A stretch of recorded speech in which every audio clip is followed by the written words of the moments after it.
My name's Andrea. I am a nerd for Bollywood dance. My passion and profession is Bollywood dance, and I'm the director of Dance Masala Bollywood dance company. Hands up if you, anyone who feels a little bit awkward dancing generally. Does anyone feel awkward or doesn't like dancing? Fantastic, you're gonna love this next part. We're all gonna stand up. Make sure you got a little bit of room, and this is non-negotiable. Oh yes, everybody. All right, now the key to dancing is very simple, okay? Bend your knees a little bit, loosen up, yes, we're gonna bounce. All right, we're going to choose one body part. Let's start with something nice and easy. Let's start with our hips. We're going to draw a circle with our hips. Yes, you're doing it, you're dancing. Now we're going to draw a triangle. Oh, that's it. We got the pelvic thrust. Very nice. Okay, now think about it. You're going to have to access that coffee that we drank earlier. You're going to draw your name with your hips. Now, here we go. And to do that, here's the Bollywood version of Pump Up the Jam. Ready? Draw your name. I don't know what your name is.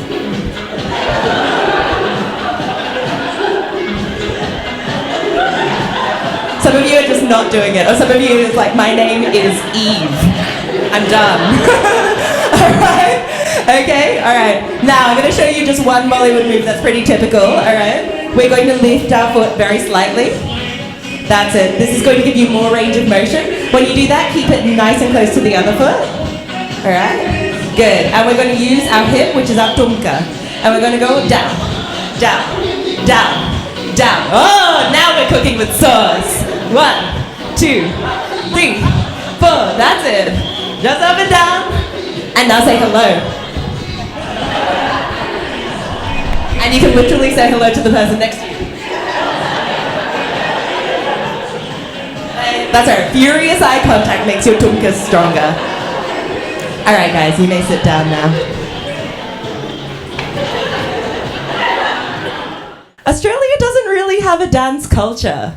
This is why we're all like a little bit like terrified of dancing. That's not what my speech is about. My speech is about end. But like, it's just an observation. Like, but the thing is with dancing, if we do it together, we're all in it together. So even if you're terrified, it's not that bad. Just write your name with a body part.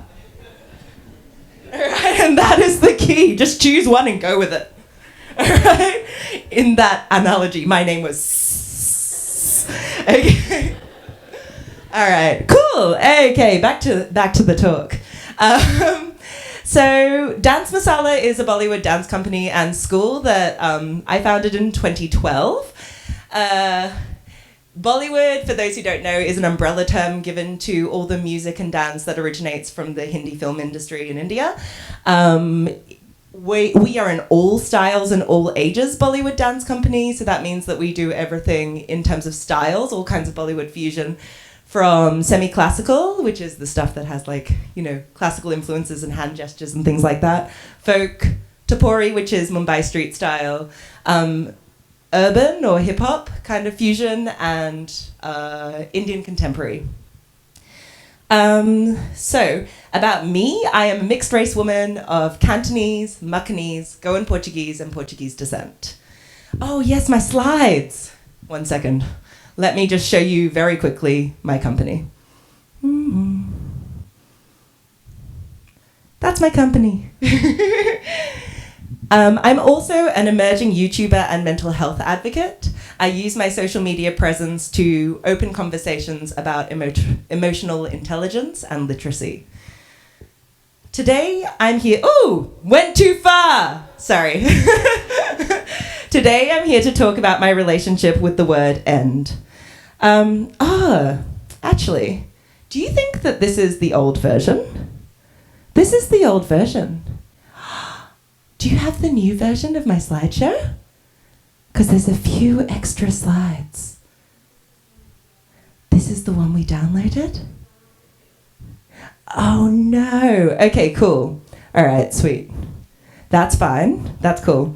All right, so today I'm here to talk about my relationship with end. It's kind of a heavy subject for a Bollywood dancer, and that's exactly why I'm here. It's kind of a strange space to be in, to be a Bollywood dancer with problems like anxiety and depression.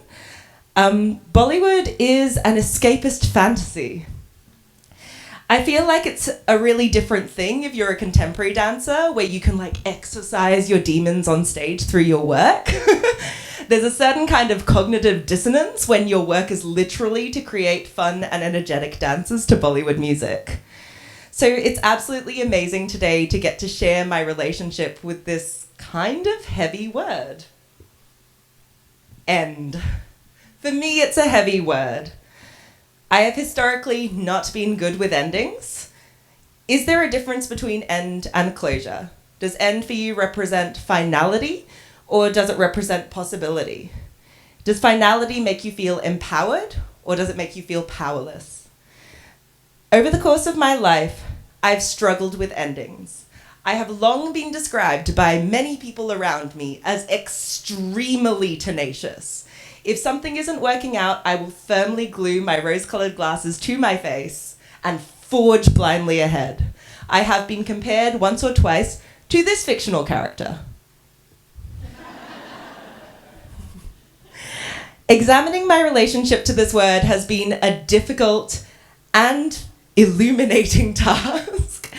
I've had to understand what it is exactly about endings that worried me so much, where it came from, and changes that I could make to live, ideally, a happier life. I had to work... I wish I could speak to you from a place of hindsight with prescriptive steps, like here are the 5 steps to make you comfortable with endings. But I'm not. I'm speaking to you from kind of the trenches of someone who's reworking their relationship with this word. Show me someone who has trouble with endings, and I'll show you someone who struggles with boundaries. Let me tell you a little bit about the household that I grew up in. It was a volatile one. Throughout high school, my parents were slowly uncoupling. They didn't use that term. Can you see? You've got so many barriers. They didn't use that term. In fact, they didn't use any terms. Over a period of years, the time they spent together was less and less. My dad would spend months traveling to Hong Kong and Thailand and then come back and spend a few weeks with us, and then they'd swap. And my mum would go and do similar business trips for 2 to 3 weeks. When there was a change in which parents were home and who was in charge, there was an unarticulated change in regime of which behaviours and rules were acceptable. It was unsteady and a little bit unstable, but that became our normal. One day my dad took me out and told me he wouldn't be back until I graduated. I felt devastated. I also never graduated. I did go to TAFE and graduated like 11 and 12 in 1 year, much, much later, but I never properly graduated in year 12. It was a weird cycle of missing the parent that wasn't there and then getting awesome presents when they returned. In the larger scheme of things, I didn't know that Dad telling me that he would not be back was him telling me that he and my mum were splitting. Without acknowledgement of what was happening, it's difficult to have acceptance around it. My mum dealt with the end of her relationship by reaching out to a counsellor and a support group. She found pockets of people to disclose her experience to, and trying her best to model stability and strength. She didn't actually tell me what happened in that period of my life until this year. In no way do I blame my parents. They did the best they could. But I do know that I've carried with me a fear of endings that I can trace back to this time, and a subconscious belief that people leaving means that I wasn't worthy enough. The things we internalize as children are the things that take the longest to leave our systems, and I deeply crave a healthier relationship with endings. I think that wanting things to never end has inhibited me in many ways. I binge watch TV shows, and when I ran out of the TV show, I read about it on Wikipedia, and then I look it up on Google, and then I read every article about that TV show. It's true. I struggle with boundaries, and I bend over backwards to make other people happy. Even though theoretically I know that when we don't honor our boundaries, we sacrifice our relationship with ourselves. My lack of boundaries became for me a self-congratulating story of sacrifice. No one loved as hard as I did. No one gave as much as I did. No one was as kind as me. I made myself a doormat, but I was surprised when I was walked all over. This happened in my professional and personal life. Last year, after years of attempting to pursue happy permanence, no matter what the cost, an ending came barreling out of nowhere. One night while alone at home, my stepdad suffered a stroke that would lead to 6 weeks of hospitalization before ending his life. For 15 years, my stepdad had been a mainstay of support in my life. Suddenly and quickly, I had to come to terms with acceptance. I knew if I didn't process what was happening, I couldn't be there for my mum, and that was of paramount importance in my life. I couldn't pretend to process it and avoid it. I had to come to terms with reality. I couldn't be a victim. I couldn't wallow. I had to get out as much of my own shock, pain, anger, and sadness as I could. I had to understand my grief so that I could help anyone else. I had a slide here which was like, you put the mask on yourself before you put the mask on the baby. That's what you're meant to see right now. So I carried my journal everywhere. I scribbled down my feelings constantly. I shared my grief with others. I knew I had to be there to hold my mum because she couldn't hold me at the moment. I knew that I had to be nothing but loving and listening strength, support, warmth, and comfort. For those anyone who's experienced a similar kind of grief, I just thought I'd give a book recommendation. Option B was the best resource we found for dealing with the kind of sudden grief that we were experiencing. When John died, a chapter suddenly ended. Suddenly, with my new perspective, small endings seemed trivial. No one had died. I felt immune to being afraid of endings, and that was in July of 2018. In my business, I've made a few mistakes. As a small business, which is a dance school and dance company, my role is a dance teacher and dancer, as you'd expect. It's also a content producer, editor, motivator, life coach, manager, accountant, admin officer, strategist, and so much more. And costume designer? Costume orderer? Oh. I did not know that I had to be a manager when involving people in my business. See, it seems logical, but I did not know that involving people in my business without an understanding of boundaries, goals, expectations, and hopes and dreams would bring chaos towards me. Without clear boundaries, undermining, resentment, miscommunications, and distrust flourishes. In our organization, even though it was small, we would say one thing and think another. We felt resentment, we felt fear, and there was a culture of perfectionism, which is pretty common for dance schools. So it's really important to talk about. I didn't even realize how much I was overextending when it came to my work. Dance Masala has a performance company of dancers and a core group of teachers. In my mind, I was so empathetic to the fact that dancing for most people and the arts for most people is a side hustle. In a bid to make sure people stayed and were part of my team, I would bend the rules for people. I would try to ignore it when people didn't show up in many different ways, but I came home exhausted and miserable. My dad was often very, very aggressive and critical, so I struggled with the idea of being that way too. And my resistance to giving feedback meant that it came out often too harsh, too hard, too brutal. And so I did the logical thing. I avoided the hard thing. An organization without a clear hierarchy will develop a toxic culture. It takes a long time. Oh, yeah, that was meant to be there.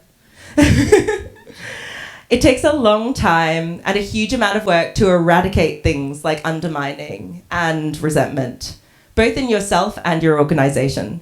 It all trickles down from the top, and I was actively undermining myself.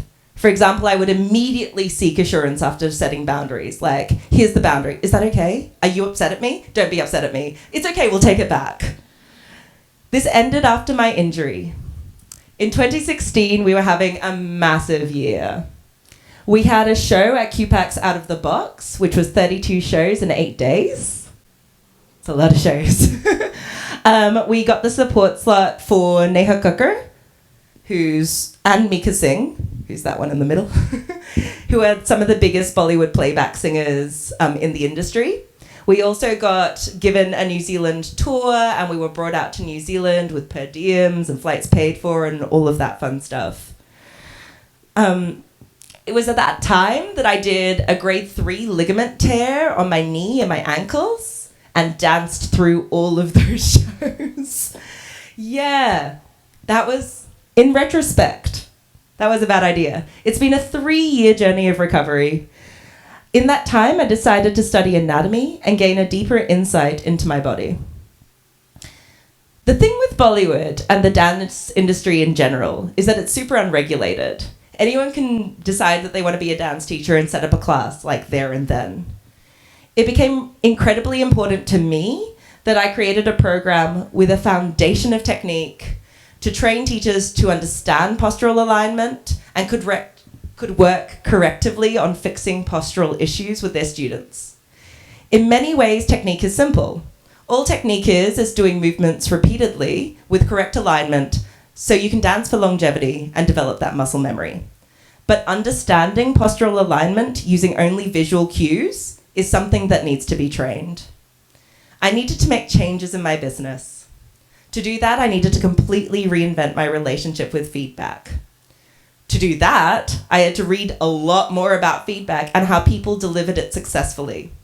I had to practice delivering it neutrally and to calm down the neglected child inside that was screaming when I did it.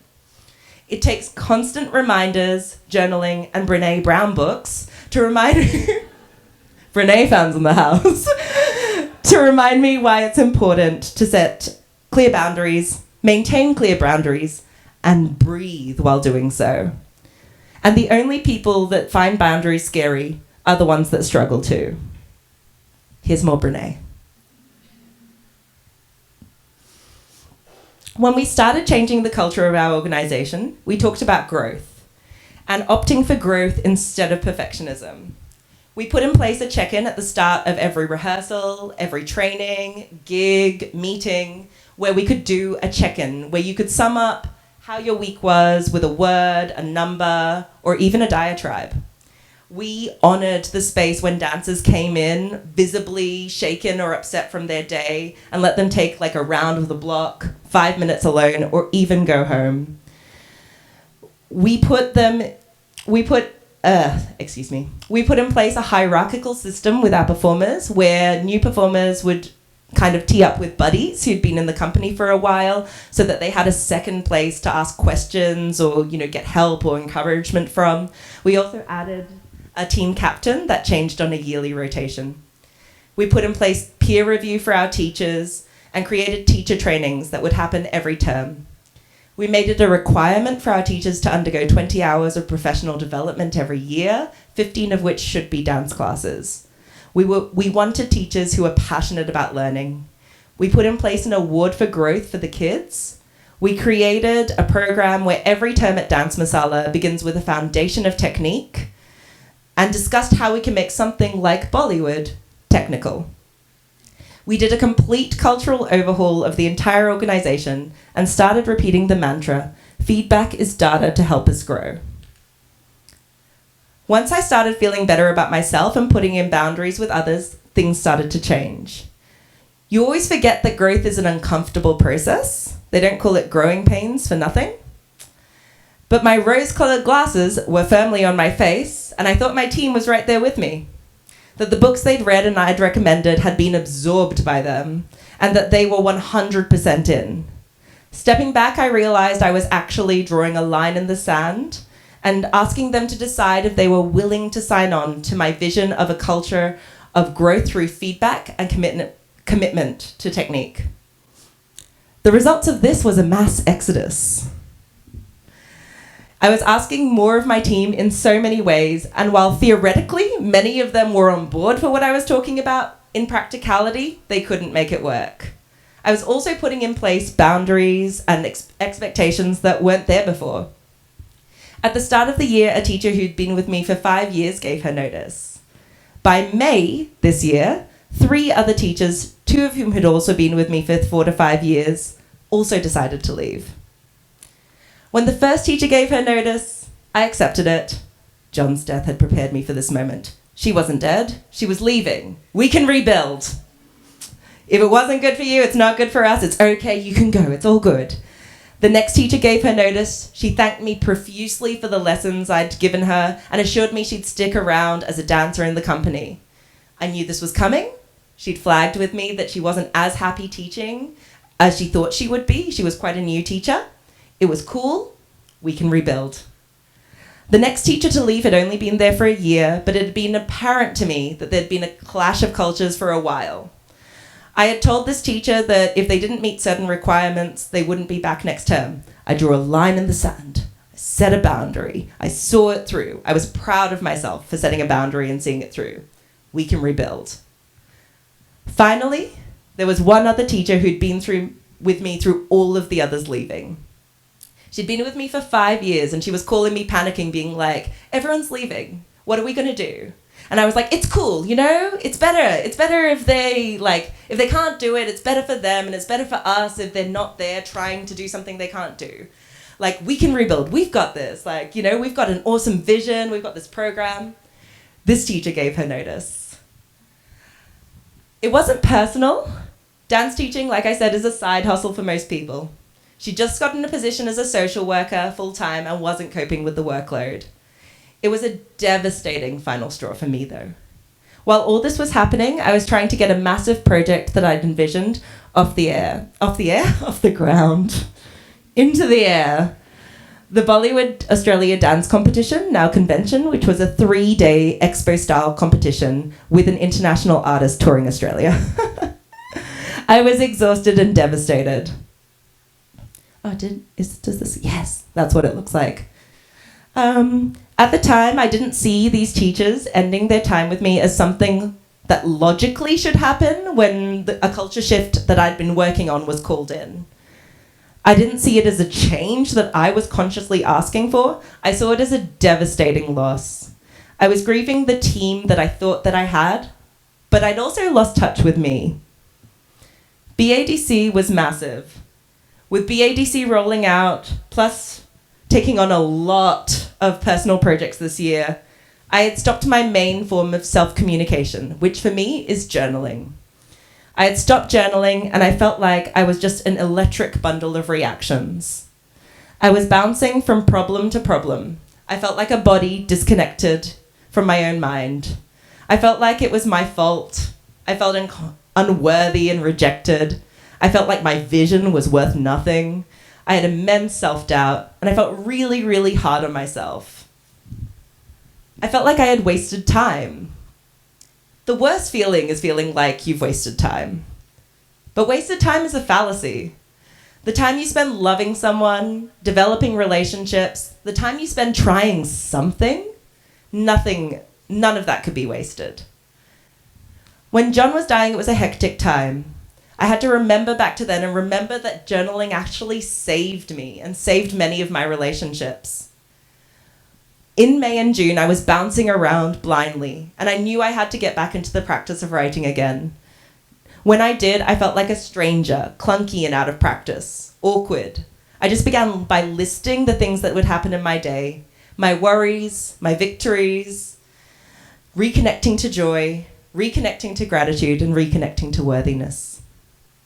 Around this time, I reached out to someone I knew peripherally whose dancing I had admired. They're someone who hasn't been present in the dance scene, but I thought of a song that would be good for us to collaborate on for YouTube. When we started to collaborate, it was a very balanced partnering energy. I've done many creative collaborations over the years, as I find it much easier to bounce ideas off another person. This was the first ever collaboration where I felt mutual appreciation. We tested ideas without judgments. We created without editing. And when it came into a space for editing, we edited without ego. Creative partnerships can be really difficult because, as Erykah Badu says, we are artists and we're sensitive about our shit. I stand by an idea of loyalty and disinterest. Loyalty and disinterest when creating new work. Stick by ideas to fully test them out, and if they don't work, let it go without emotion. This person is now part of my dance team and has joined me as a teacher. Part of my struggle with endings is my projection and commitment to the idea of what the future is. So we're just seeing how it goes. Other new teachers appeared to me. Speaking about teaching and dance, their eyes lit up with passion. Speaking about growth, they were on the journey and were passionate about learning. I put together a teacher training to share our program with them and our way of teaching, and they showed up and were excited. We started this term with fewer students than we've ever had, a mass exodus, but a tremendous amount of excitement about the future. My business is currently in a stage of renewal that was very frightening to accept at first. But I now understand I need to accept these many endings so that I can, and lead with courage, so that these new beginnings can flourish and grow. Thank you.